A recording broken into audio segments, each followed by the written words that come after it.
Good morning, Hank. It's Tuesday. So to understand the unfolding catastrophe in Ukraine, I think it's really important to have some historical and political context. First, a quick snapshot of Ukraine. It is the second largest country in Europe by area, and at least as of 3 weeks ago, it was home to over 40 million people. The national languages are Ukrainian, which is the first language of about 2/3 of Ukrainians, and also Russian, which is the first language of about 30% of Ukrainians. Russian is most commonly spoken in the east and the south of the country, but gentle reminder that language is not nationality. Ukrainian history and cultural identity stretches back a very long time, but its history as a nation-state really begins, like a lot of countries, in World War I. Beginning in 1917, Ukraine was for a time an independent nation called the Ukrainian People's Republic, which had this flag and is seen as the forerunner of modern Ukraine, which has this flag. But like the borders and even the existence of this new country were always contested. From 1917 to 1921, there was a war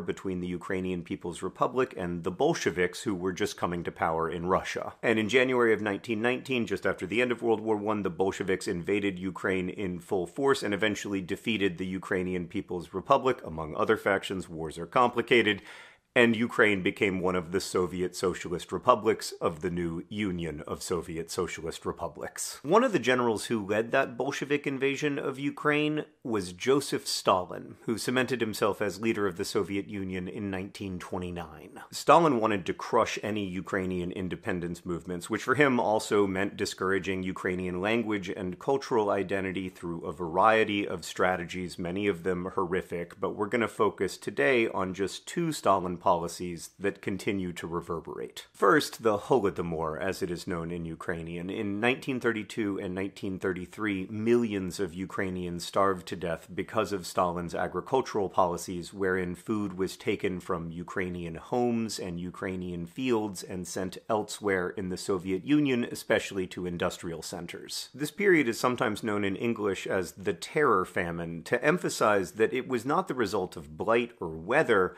but of human choice. So to be clear, the Stalin regime knew what it was doing. These policies were designed to punish Ukrainian peasant farmers who were seen to be resistant to Stalin's ideal of the Soviet Union. It is hard to overstate the horrors of the Holodomor. Perhaps 1 out of every 8 Ukrainians died in a 2-year period. Another Stalin-era policy that continues to reverberate was forced deportation. So because Stalin wanted to discourage independence movements, he forcibly moved millions of people. Almost the entire indigenous population of Tatar people were forcibly deported from their home in the Crimean Peninsula. Many Ukrainians were forced to leave Ukraine, including for prison camps in Siberia, and many Russian people were moved against their will to various areas of the Soviet Union as well, including Ukraine. This had a significant, lasting effect on the ethnic, cultural, and linguistic makeup of a huge swath of Eurasia, from Lithuania to Kazakhstan. And it's worth noting that many Ukrainians today feel there are parallels between that Stalin-era policy and what the Putin regime is doing in Ukraine right now. So Putin has repeatedly attacked these humanitarian corridors people are trying to set up to allow safe passage of civilians from besieged cities into Western Ukraine or other countries in Europe, but Putin has said,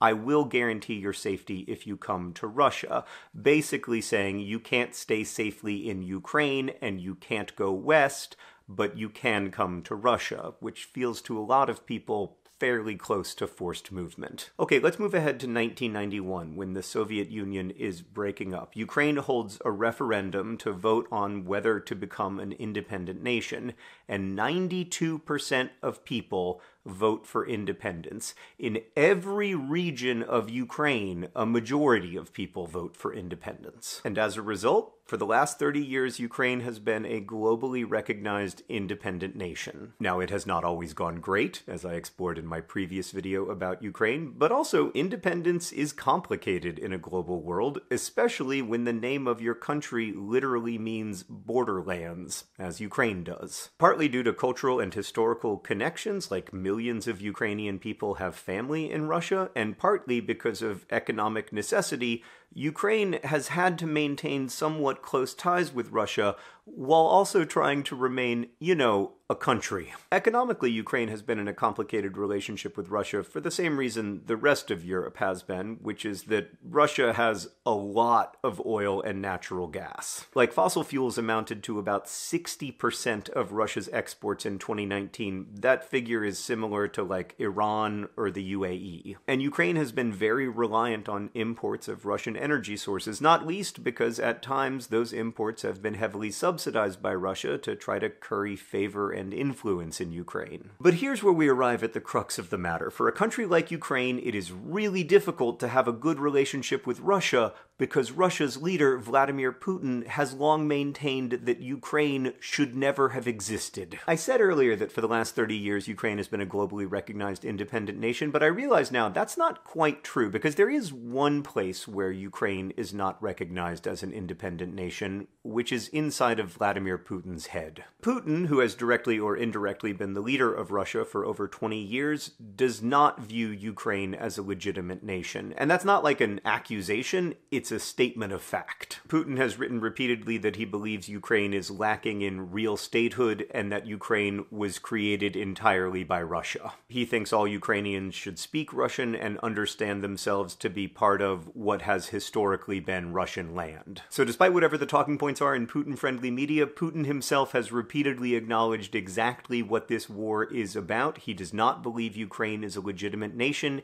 and he believes, quote, "the true sovereignty of Ukraine is possible only in partnership with Russia." This is certainly not about, as some have claimed, the protection of Ukrainians who speak Russian as their first language. In fact, in the first 2 weeks of the war, thousands of such civilians have been killed by Putin's regime. It is not about denazification of Ukraine, a nation with a democratically elected Jewish president. And while I don't doubt that Putin feels pressure from the NATO military alliance, and I don't want to minimize the complexities there, I simply don't think it makes Russia more safe to have Russian soldiers closer to NATO missiles. Again, this is primarily about what Putin has said it is about. He believes that when the borders of Ukraine were drawn, Russia was robbed. And he is seeking to rectify that perceived injustice through violence, including the mass killing of civilians and the destruction of infrastructure that serves them. I mean, just before the invasion, Putin addressed Ukraine by saying, "Whether you like it or not, take it, my darling," which was widely recognized to be a quote from a song about sexually assaulting a corpse. Vladimir Putin told the world what he was going to do, and now he is doing it. I made a video about Ukraine 8 years ago that ended, "The arc of history is long. Let's hope it bends toward peace."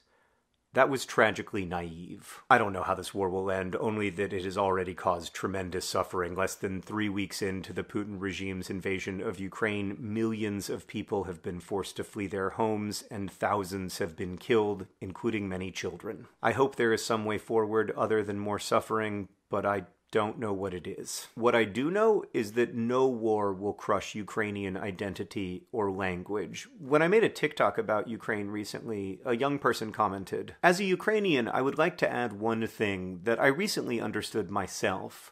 Ukraine became Ukraine by never giving up on fighting for its freedom." And that's a good reminder that this war is not about East versus West or whatever. It is about the right of Ukraine and its people to exist in freedom and independence. Putin doesn't believe Ukraine has that right, but he is mistaken. Ukraine doesn't need to be a Russia-friendly country or a Europe-friendly country. It should be able to be its own country, to make its own choices, secure in the knowledge that its borders and sovereignty are protected. I believe that day will come, but I fear for every day until it does.